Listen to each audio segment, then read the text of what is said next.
और वहीं अब रुक करेंगे अगली खबर का, जहां रायबरेली में यूपी बोर्ड की हाई स्कूल परीक्षा में एक पूरे सेंटर के सारे बच्चे फेल हो गए हैं।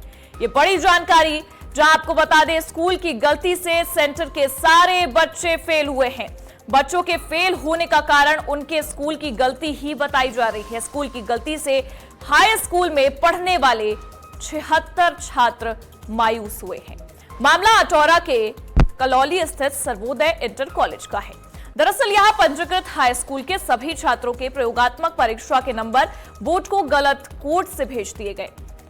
यहां पर हाई स्कूल की परीक्षा के लिए 36 छात्र और 40 छात्राएं पंजीकृत थी। सभी बच्चों ने पूरी तैयारी से प्रयोगात्मक व लिखित परीक्षा दी। जब परीक्षा का परिणाम आया तो हाई स्कूल के सभी 76 छात्र फेल हुए हैं। जानकारी करने पर प्रबंधन ने यह बताया है कि आपके बच्चे प्रयोगात्मक परीक्षा में फेल हैं। प्रबंधन ने इस बात से इनकार किया तो बोर्ड ने बताया कि प्रयोगात्मक परीक्षा की कॉपी पर A+ की जगह AA+ लिख दिया गया, जिसका मतलब एब्सेंट है और इसी वजह से सभी बच्चों को एब्सेंट मानते हुए फेल कर दिया गया। मतलब इनकी गैर मौजूदगी मानते हुए इन्हें फेल कर दिया गया है। इस मामले में जहां प्रबंधन लगातार बच्चों के भविष्य के खातिर कोशिशें कर रहा है, तो वहीं जिला विद्यालय निरीक्षक ने भी बोर्ड से संपर्क स्थापित किया है। लेकिन ये बेहद हैरान कर देने वाला मामला कि किसी स्कूल से इतनी बड़ी चूक सामने आ जाती है। सर, परीक्षा फल अभी कल घोषित किया गया है और बहुत ही अच्छा रिजल्ट रहा है। इंटरमीडिएट के सभी बच्चे लगभग उत्तीर्ण हैं और हाईएस्ट 81-82% तक बच्चों का गया है। और हाई स्कूल में बच्चों ने अच्छा रिजल्ट लाया है, लेकिन कुछ टेक्निकल इशू थे जिसके कारण जो है वो टेक्निकल इशू होने के कारण उसमें बच्चों के एब्सेंट लिख के आ रहा है और बच्चों का रिजल्ट जो क्लियर नहीं हो पा रहा है, जिसके लिए हम लोगों ने कल ही इस चीज़ की जो है कार्रवाई कर दी थी। सक्षम अधिकारियों ने ये पूर्णतः हम लोगों को बता दिया है कि कुछ समय में आपका रिजल्ट जो ये डिस्टर्ब हुआ है वो पूर्णतः सही हो जाएगा और सभी बच्चों का उत्तीर्ण रिजल्ट दिखाई पड़ेगा। सर्वोदय इंटर कॉलेज किलौली रायबरेली का प्रकरण अभी संज्ञान में आया है। बोर्ड की परीक्षा का परिणाम घोषित होने के बाद ये संज्ञान में आया कि वहाँ हाई स्कूल में 76 बच्चे पंजीकृत थे, जिसमें 76 बच्चों का परीक्षाफल अनुत्तीर्ण घोषित हो गया है अनुपस्थिति दर्शाने के कारण। उसमें गहनता से जब जांच की गई तो ये पता लगा कि जो 76 बच्चे हैं वो फिजिकल एजुकेशन सब्जेक्ट में प्रधानाध्यापक के स्तर से जो उनको ग्रेड देना चाहिए था, उस ग्रेड में उन्होंने ग्रेड ए ग्रेडिंग होती है, वो ग्रेडिंग के ज्ञान पे उन्होंने जो ग्रेडिंग भरी वो AA भर दिया, जिसके कारण वो एब्सेंटी का दर्शाता है और एब्सेंटी होने के कारण उनका पूरा का पूरा परीक्षाफल अनुपस्थिति के कारण उन सभी 76 बच्चों को फेल के उसमें कैटेगरी में रख दिया गया है।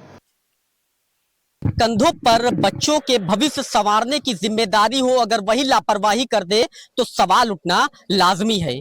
यूपी बोर्ड का रिजल्ट घोषित होता है और बच्चों में एक उत्सुकता होती है और बच्चों का रिजल्ट आने के बाद लोगों में एक अलग तरह का प्यार होता है, यानी जो उत्सुकता होती है वो जरूर देखने को मिलती है। लेकिन रायबरेली जनपद के गुरुबख्शगंज थाना क्षेत्र के सर्वोदय इंटर कॉलेज में एक बड़ी विद्यालय प्रशासन की चूक देखने को मिली है। चूक ये देखने को मिली है कि हाई स्कूल में जितने भी विद्यार्थी वहां पढ़ते थे वो सभी फेल बताए जा रहे हैं। बताया जा रहा है जो प्रयोगात्मक परीक्षा है उनके नंबर वहां अपलोड नहीं किए गए थे, इसके चलते सभी बच्चों को यूपी बोर्ड ने एब्सेंट कर दिया है। जब बच्चों का रिजल्ट घोषित हुआ, रिजल्ट घोषित होने के बाद बच्चे विद्यालय आते हैं, उनको ये जानकारी मिलती है कि सभी बच्चे फेल हो गए हैं। आपको बता दें कि लगभग 76 बच्चे फेल बताए जा रहे हैं जो हाई स्कूल के बताए जा रहे हैं। बच्चों का साफ तौर से कहना है कि विद्यालय प्रशासन की बड़ी चूक है, लापरवाही के चलते बच्चों का जो भविष्य है वो अंधकार की ओर चला गया है। इस समय मेरी मौजूदगी उसी विद्यालय परिसर में, आप देख सकते हैं ये किलौली स्थित है, यानी जो गुरुबख्शगंज थाना क्षेत्र का सर्वोदय इंटर कॉलेज यानी किलौली के पास जो विद्यालय पड़ता है ये सर्वोदय इंटर कॉलेज है। यही वो विद्यालय है जहां पर बच्चों का भविष्य है वो पूरी तरह से यहाँ विद्यालय प्रशासन ने अंधकार की ओर कर दिया है। विद्यालय प्रशासन की बात की जाए तो उसकी बड़ी चूक देखने को मिली है, जो आला अधिकारी है उनकी भी बड़ी लापरवाही देखने को मिली है। आखिर किस तरह से ये चूक है जो बच्चों का भविष्य अंधकार की ओर चला गया है।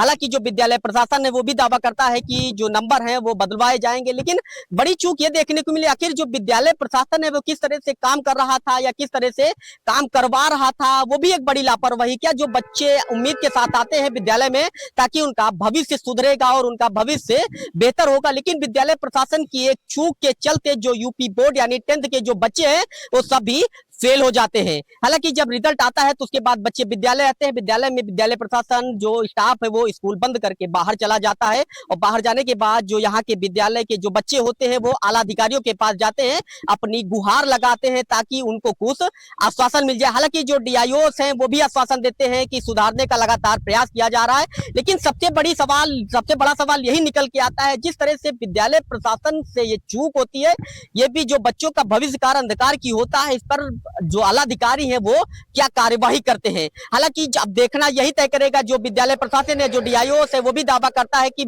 इस सुधारने का काम किया जा रहा है, तो जो ये 1 साल है आखिर क्या सुधरता है या नहीं सुधरता है, या फिर ऐसे ही बच्चों का भविष्य 1 साल के लिए अंधकार की ओर चला जाएगा। ओम द्विवेदी, आज की खबर, रायबरेली। और हमारे सहयोगी ओम खुद जुड़े हुए हैं इस मामले पर। ओम, देखिए 76 छात्र और उनके भविष्य के साथ इतना बड़ा खिलवाड़ हुआ है, किस तरीके से इस मामले को आगे बढ़ाया जा रहा है, क्योंकि बच्चे पूरी तरीके से एब्सेंट बताए गए हैं, उनकी गैर हाजिरी में उन्हें फेल करार दिया गया है। आगे प्रबंधन किस तरीके से काम कर रहा है, क्या कुछ अपडेट है? जी बिल्कुल प्रगति, बताना चाहूंगा जिस तरह से यूपी बोर्ड को लेकर सभी छात्रों में उत्सुकता होती है ताकि रिजल्ट आए तो तरह तरह के जो भविष्य हो बच्चों को संवारने का काम किया जाए, लेकिन यूपी बोर्ड यानी जो विद्यालय प्रबंधन है उसकी लापरवाही देखने को मिली और एक बड़ी चूक देखने को मिली है। यूपी बोर्ड का जब रिजल्ट आता है यानी हाई स्कूल का जब रिजल्ट आता है तो शहर के जो सदर तहसील क्षेत्र के किलौली स्थित सर्वोदय इंटर कॉलेज पड़ता है, वहां पर विद्यालय प्रशासन की एक बड़ी चूक देखने को मिलती है और विद्यालय प्रशासन की एक बड़ी लापरवाही देखने को मिलती है। बच्चों के द्वारा बताया जाता है जो प्रयोगात्मक परीक्षा होती है उसके नंबर यूपी बोर्ड को नहीं भेजे गए थे, जिसके चलते सभी बच्चों को फेल कर दिया गया है। लेकिन सबसे बड़ी चीज ये देखने को मिलती है जिसके कंधों पर बच्चों के भविष्य संवारने की जिम्मेदारी होती है, वही अगर लापरवाही करेंगे तो आखिर बच्चों का भविष्य किस तरह से सुधरेगा, ये भी एक बड़ा सवाल है। जिस तरह से व्यवस्थाएं की गई थी, क्या व्यवस्थाएं मैनेजमेंट उसका व्यवस्था जो की गई थी वो मैनेजमेंट सही से नहीं हो पाया था, या विद्यालय प्रशासन की बड़ी लापरवाही थी, या अन्य लोगों की लापरवाही थी। जिस तरह से बच्चों का रिजल्ट आता है, रिजल्ट आने के बाद जब रिजल्ट देख तो उनमें आक्रोश देखने को मिलता है, जो परिजन होते हैं उनमें भी एक आक्रोश देखने को मिलता है कि जो 76 के 76 बच्चे हैं वो सभी फेल कर दिए जाते हैं। जो बच्चे हैं वो विद्यालय पहुंचते हैं, विद्यालय पहुंचने के बाद जो विद्यालय प्रबंधक है वो विद्यालय बंद करके आता है, बच्चों को ये नहीं बता पाता आखिर किन चीजों के चलते बच्चों को फेल कर दिया गया है। लेकिन जब लगातार ये मामला तूल पकड़ता जाता है तो बच्चों को चीजें पता चलती हैं, चीजें पता चलने के बाद पता चलता है प्रयोगात्मक परीक्षा हुई थी, उसके नंबर जो है वो यूपी बोर्ड जिसके को फेल कर दिया गया था। लेकिन सवाल ये है जिनके कंधों पर ये जिम्मेदारी तय की जाती है, अगर वो इस तरह की लापरवाही करेंगे तो बच्चों का भविष्य किस तरह से रोशनी आएगी बच्चों के भविष्य में। अब ये सबसे बड़ा सवाल ये है कि जिस तरह से ये बच्चों का रिजल्ट बेकार हुआ है, बच्चों का भविष्य अंधकार की ओर गया है, ये भी एक बड़ा सवाल है। आखिर क्या बिल्कुल ठीक है, अब देखिए जांच पर निगाहें टिकी हुई है और सबसे बड़ा सवाल यही है कि आगे किस तरीके से उनके भविष्य को उज्जवल बनाया जाएगा। बहुत बहुत शुक्रिया तमाम जानकारी